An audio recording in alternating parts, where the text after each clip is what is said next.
Hello everyone, welcome back to our YouTube channel education point. तो friend, आज हम discuss करेंगे पॉलिटी के टॉप 10 क्वेश्चन जो कि हमारे आने वाले जो प्रीवियस एग्जाम जो जैसे एचएस एलाइड के लिए एनटी के लिए जो है बहुत ही ज्यादा बेनिफिशियल रहने वाले, और ये रहेगा हमारा मॉक टेस्ट 1। तो फ्रेंड, सबसे पहले हम बात करेंगे कि जैसे कि आपको पता ही है कि जैसे एचपीपीएससी ने जो है एचएस का जो पेपर जो है जारी कर दिया है, और उसी के साथ एलाइड की भी पोस्टें जो है फिल करने जा रहा है, जिसमें आपने देखा कि एलाइड की बहुत सारी पोस्टें जो है इंक्रीज हुई है।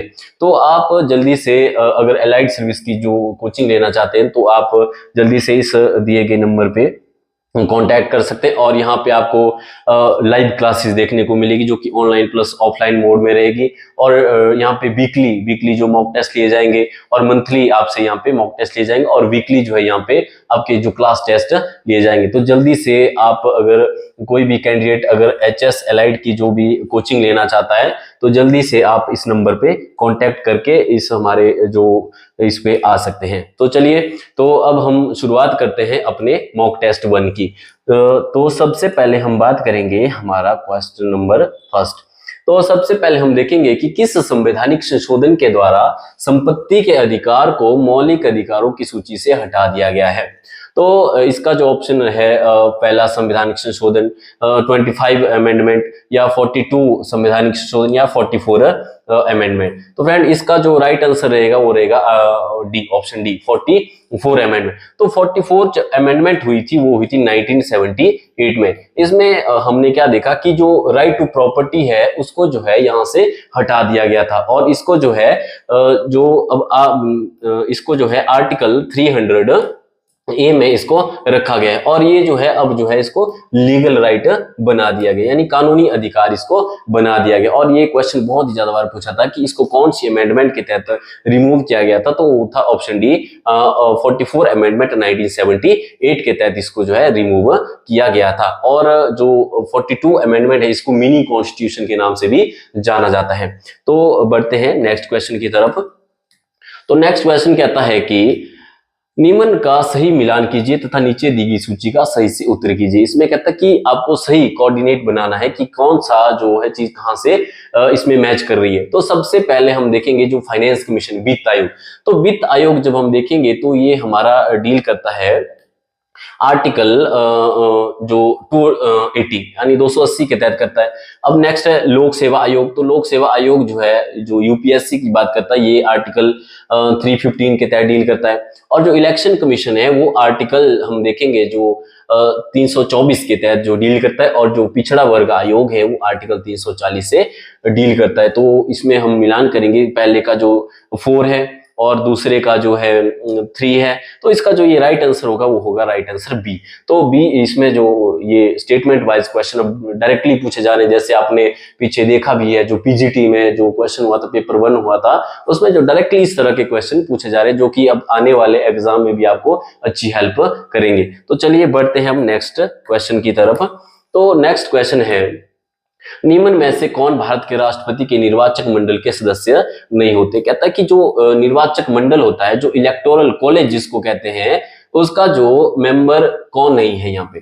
तो बात करेंगे, सबसे पहले हम बात करेंगे राष्ट्रपति की, इसके चुनावों में कौन कौन भाग लेता है। तो सबसे पहले कि राज्य विधानसभाओं के निर्वाचित सदस्य, यानी राइट आंसर है कि जो इलेक्शन जो एमएलए होते हैं वो इसमें भाग लेते हैं। नेक्स्ट है लोकसभा के इलेक्टेड मेंबर, यस हम बात करेंगे कि जो लोकसभा के इलेक्टेड मेंबर वो भी इसमें भाग लेते हैं।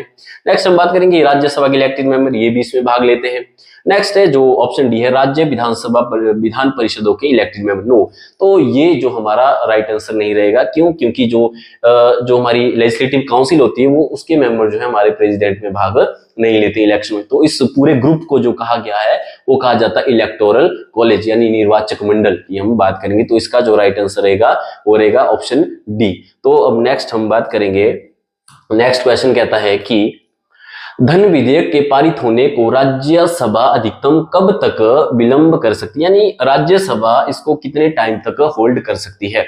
तो जब हम बात करेंगे इसका जो 1 सप्ताह है, 2 सप्ताह है, 1 माह है, या अनिश्चित काल के लिए, तो इसका जो हमारा राइट आंसर रहेगा वो रहेगा 2 वीक्स, यानी 14 दिन का टाइम दिया जाता है राज्यसभा को इसको होल्ड करने के लिए, स्पेशली मनी बिल से रिलेटेड। तो मनी बिल भी क्वेश्चन पूछा जाता है कि कौन से आर्टिकल में डिफाइन है, तो मनी बिल की जब हम बात करेंगे तो आर्टिकल संविधान का आर्टिकल 110 जो है डायरेक्ट मनी बिल से डील करता है।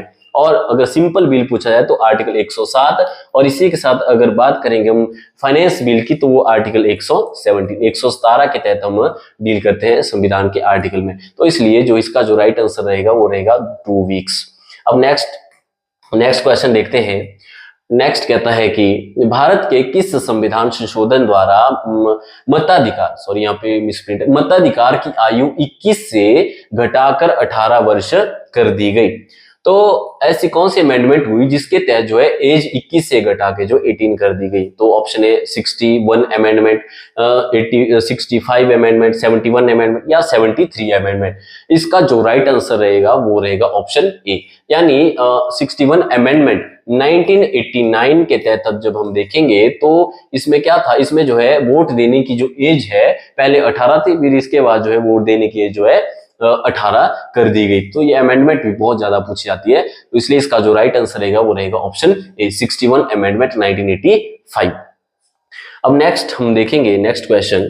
नेक्स्ट कहता है कि निम्न में से कौन सा विषय समवर्ती सूची यानी कंकरेंट लिस्ट की बात करता है, समवर्ती सूची में सम्मिलित नहीं है? तो ऑप्शन है विवाह है, तलाक है, कीमत नियंत्रण एंड कृषि। तो फ्रेंड जैसे हम देखेंगे कि जो मैरिज होती है, जो डाइवोर्स होता है और जो कीमत नियंत्रण होता है, ये तीनों विषय तो हमारे समवर्ती सूची में बताए गए हैं। अब बात करेंगे जब हम एग्रीकल्चर की, तो एग्रीकल्चर हमारा स्टेट लिस्ट के द्वारा जो है ये स्टेट लिस्ट का विषय है। तो इसका जो राइट आंसर रहेगा वो रहेगा ऑप्शन डी, कि कृषि जो है किसका जो ये विषय रहेगा, ये बनेगा सीधा डायरेक्ट स्टेट लिस्ट का जो ये विषय है। और जो विवाह है, तलाक है, और इसी के साथ आपने ध्यान रखना है जो एजुकेशन है, शिक्षा है, वो भी हमारा समवर्ती सूची का बन जाता है। जंगल है, फॉरेस्ट है, ये भी हमारे किसका विषय बन जाता है, ये समवर्ती सूची के विषय बन जाते हैं। और नेक्स्ट अब हम देखेंगे नेक्स्ट क्वेश्चन। तो नेक्स्ट क्वेश्चन कहता है कि निम्न का सही मिलान कीजिए और नीचे दी गई सूची का सही उत्तर चुने। अब फिर से जो है स्टेटमेंट वाइज क्वेश्चन हम देखने को मिलेगा कि संवैधानिक उपचारों का अधिकार, यानी बात करता है कि जो संवैधानिक उपचार यानी कॉन्स्टिट्यूशनल रेमेडीज होती है वो कौन से आर्टिकल के तहत डील करती है? तो इसका जो राइट रहेगा जो ऑप्शन 1 है उसका हम देखेंगे आर्टिकल 2 यानी आर्टिकल 32 के तहत जो है आपके उपचारों का अधिकार है। फिर समान आचार संहिता यानी जिसको यूसीसी कहते हैं, यूनिफॉर्म सिविल कोड, बात करेंगे हम, तो मोस्ट इंपॉर्टेंट है। क्यों? क्योंकि ये हाल में ही मुद्दे में भी रहा है और आपने देखा है कि जो उत्तराखंड है, यूके ने इसको हाल में ही क्या कर लिया है, लागू कर लिया है। और सबसे पहला जो स्टेट था, इंडिपेंडेंस से पहले जो स्टेट था वो गोवा था, गोवा ने इस चीज को क्या कर लिया है, लागू कर लिया है। तो इसका जो रहेगा वो रहेगा आर्टिकल 44 जो कि हमारे डीपीएसपी से रिलेटेड करता है। अब नेक्स्ट है मुफ्त कानूनी सहायता यानी फ्री लीगल एड की बात करता है, तो इसका जो रहेगा वो रहेगा ऑप्शन 4 आर्टिकल 39A। और इसके बाद जो जम्मू एंड कश्मीर के लिए जो स्पेशल प्रोविजन बताए गए हैं वो बताएंगे आर्टिकल 370 यानी 370, इसको जो पूरी तरह से क्या कर दिया गया है, निरस्त कर दिया गया है। तो फ्रेंड इसमें आपने देखा ही होगा कि पहले का जो है 2 है, तो यहाँ पे हम देखेंगे फर्स्ट का 2 है और सेकंड का 1 है ना। तो इसका जो हम देखेंगे जो राइट आंसर है वो हमारा रहेगा इसमें, सॉरी, बी, यानी जो बी हमने देखा कि पहले का 1 है, इस तरह से जो है इसमें हम देखेंगे। अब नेक्स्ट जो हम क्वेश्चन देखेंगे, नेक्स्ट क्वेश्चन जो है शिक्षा के अधिकार को संविधान के किस अनुच्छेद के अंतर्गत सम्मिलित किया गया, यानी राइट टू एजुकेशन के बारे में पूछा गया है कि राइट टू एजुकेशन जो है हमारे कॉन्स्टिट्यूशन के कौन से आर्टिकल में जो है ऐड किया गया है। तो ऑप्शन है 19, 20, 21, 25। तो फ्रेंड इसका जो राइट आंसर रहेगा वो रहेगा ऑप्शन सी, यानी आर्टिकल 21A जो बात करता है वो करता है हमारी राइट टू एजुकेशन की बात। अब इसको जो है हमारे संविधान में जोड़ा गया था, इसके लिए एक अमेंडमेंट हुई थी, वो कौन सी अमेंडमेंट थी? तो 86 अमेंडमेंट 2002, इसके तहत जो है हमारे इस राइट टू एजुकेशन को जो है हमारे संविधान में जोड़ा गया था। और इसके तहत क्या प्रोविजन बताया गया था? तो इसके तहत बताया गया था कि जो 6 से 14 साल के जो बच्चे होंगे उनको फ्री एंड कंपल्सरी एजुकेशन जो है प्रोवाइड की जाएगी। तो इसका जो राइट आंसर रहेगा वो रहेगा ऑप्शन सी। अब नेक्स्ट हम देखेंगे जो हमारा क्वेश्चन है, नेक्स्ट क्वेश्चन बात करता है कि भारतीय संविधान सभा ने भारतीय राष्ट्रीय ध्वज की रूपरेखा को कब अंगीकृत किया, यानी जो नेशनल फ्लैग की बात करता है इसको कब अडॉप्ट किया गया। तो ऑप्शन है 22 जुलाई 1947, 23 अगस्त 1947, 15 अगस्त 1947 या 13 सितंबर 1947। तो इसका जो राइट आंसर रहेगा वो रहेगा ऑप्शन ए, क्योंकि 22 जुलाई 1947 को हमारे संविधान ने जो है राष्ट्रीय ध्वज को जो है अडॉप्ट किया था। और कई बार जो है क्वेश्चन ये भी पूछा था कि जो हमारा नेशनल फ्लैग है, नेशनल एंथम है या नेशनल एंथम या नेशनल सॉन्ग जो है उसको कब हमारे, एक तो हो गया राष्ट्रीय गान और दूसरा हो गया राष्ट्रीय गीत, इसको कब जो है हमारे संविधान में अडॉप्ट किया गया था। तो इसकी भी डायरेक्ट डेट पूछा थी, वो है 24 जैन 1950 को इसको हमारे संविधान में जो है अडॉप्ट या दर्जा दिया गया था। तो यहाँ से इसका जो राइट आंसर, और 22 जुलाई को हम कौन सा डे मनाते हैं, इसको इस दिन हम जो है फ्लैग डे के रूप में भी मनाते हैं। तो इसका जो ये राइट आंसर रहेगा वो रहेगा ऑप्शन ए। तो चलिए नेक्स्ट क्वेश्चन देखते हैं। नेक्स्ट क्वेश्चन कहता है कि भारतीय संविधान का कौन सा अनुच्छेद संसद को संविधान में संशोधन करने की शक्ति देता है। कहता है कि पार्लियामेंट को कौन सी आर्टिकल बताया गया है जिसके तहत वो अमेंडमेंट कर सकता है।